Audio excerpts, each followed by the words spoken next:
Excellencies, ladies and gentlemen, it's now a great pleasure to welcome the President of the Republic of Azerbaijan, His Excellency Mr. Ilham Aliyev, for his opening statement.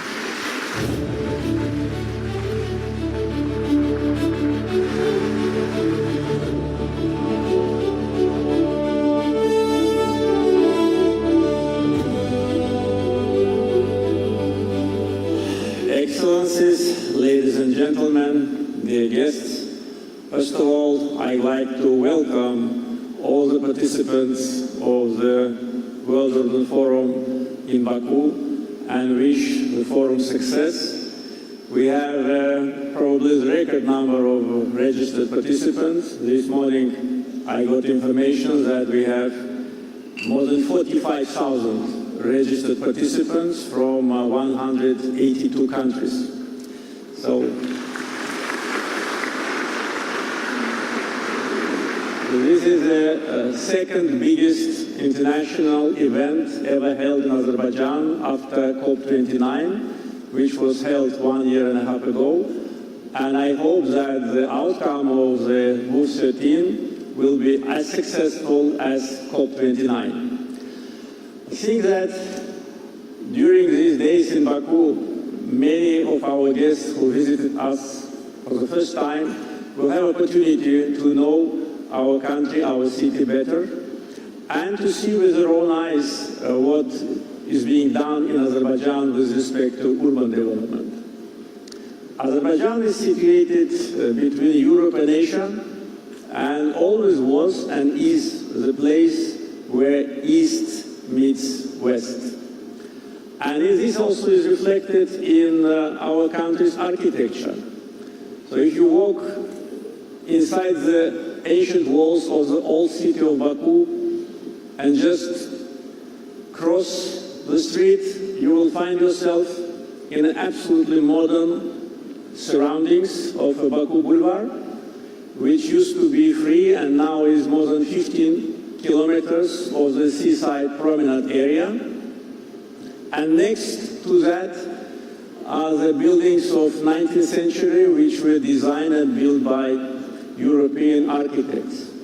So this natural harmony in Baku between old and new, between the preservation of our historical heritage and need for urban planning and modernization, really is a vivid demonstration of the talent of our ancestors and how we are preserving our historical and architectural heritage.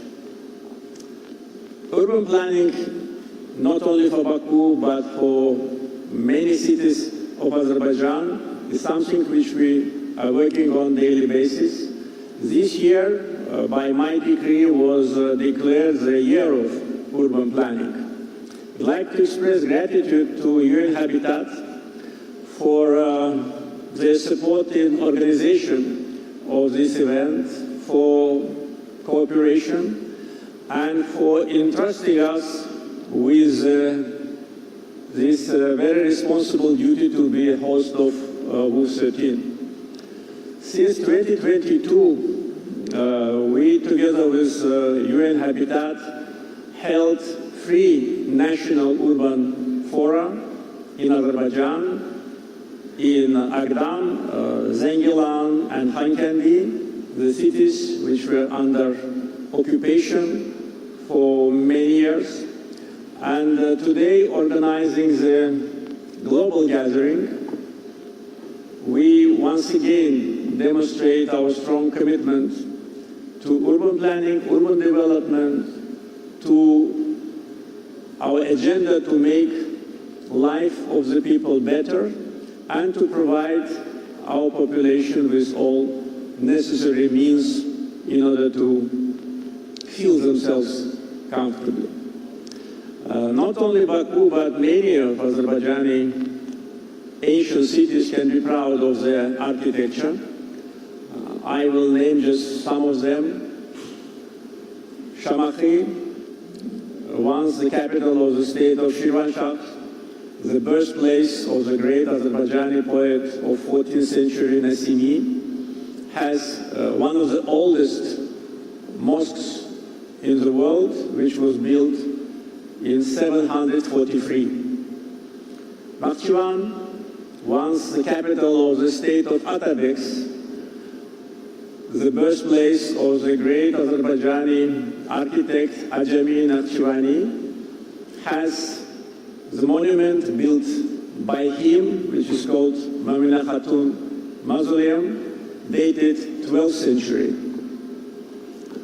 Ganjan, one of the oldest cities in the world, the birthplace of another great Azerbaijani poet, Nizami Gencevi, of 12th century, today is developing at the same time like Baku, preserving its historical look. Gabala and Shiki, the capital and one of the main cities of state of Caucasian Albania, had numerous historical monuments, and the church in the village of Kish near Shiki is probably one of the oldest in the world. Another example of the talent of our ancestors is the village of Lahich. 15 centuries ago, when the village was created, the people built the sewage system and water pipeline, which is functional today.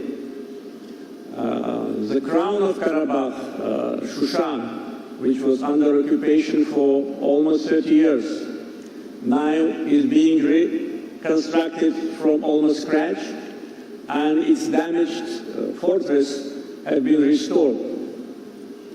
All what I mentioned, and of course Baku, with its 6th century Maiden Tower, all these monuments not only have been built by our ancestors, not only survived invasions, devastations, destructions, and being rebuilt and restored by different generations of Azerbaijanis, but are also preserved today. And all of those which I mentioned, everyone can go, see, get inside and touch.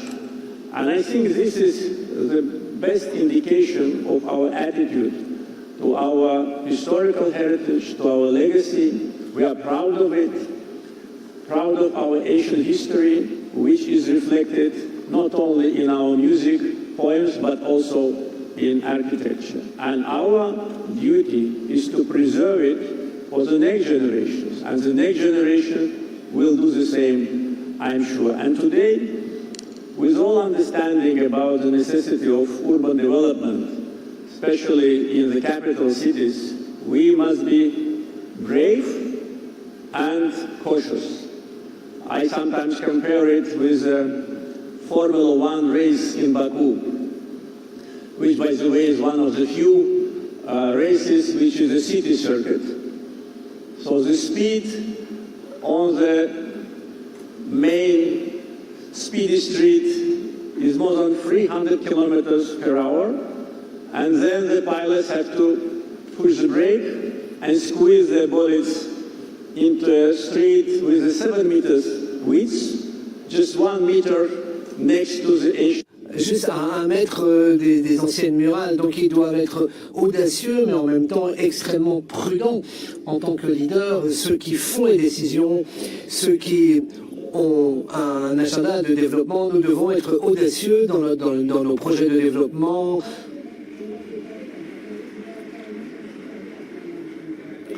dans créer les meilleures conditions pour notre population, dans la modernisation, et en même temps être extrêmement prudent quand il s'avère de la préservation de notre patrimoine historique. L'une des principales tâches pour notre gouvernement actuellement, c'est la reconstruction des Gezur orientale et le Karabakh, qui a été sous occupation étrangère pendant plus de 30 ans et qui a souffert une totale destruction et dévastation. Les observateurs internationaux et les visiteurs comparent Afdan avec Hiroshima. The Hiroshima of the Caucasus, because the city just did not exist.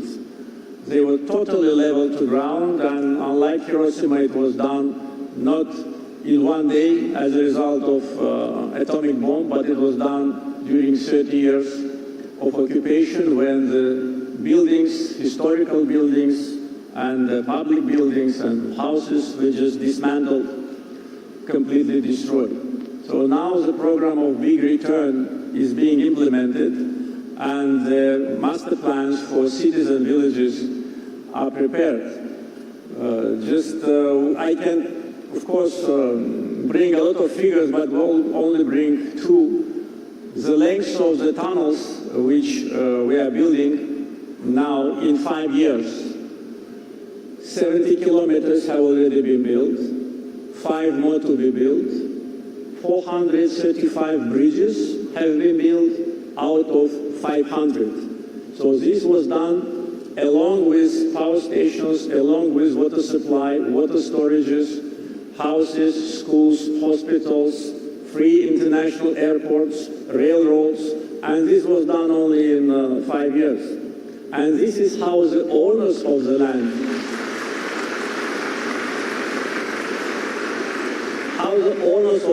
behave, unlike those who come only to demolish, to destroy, and to bring sufferings. Today, more than 85,000 of Azerbaijanis already live in the former occupied territories. They work, they live, they study, and their employment is also one of the important targets in front of our government. So prior to building the apartments and private houses for them, schools and hospitals, of course we have to do demining, but at the same time we have to think about employment. So numerous industrial zones which are already created and will be created in those areas definitely will support the rapid return of hundreds of thousands of people who were deprived from their fundamental right to live on their own land. Talking about Baku, a couple of things more. We had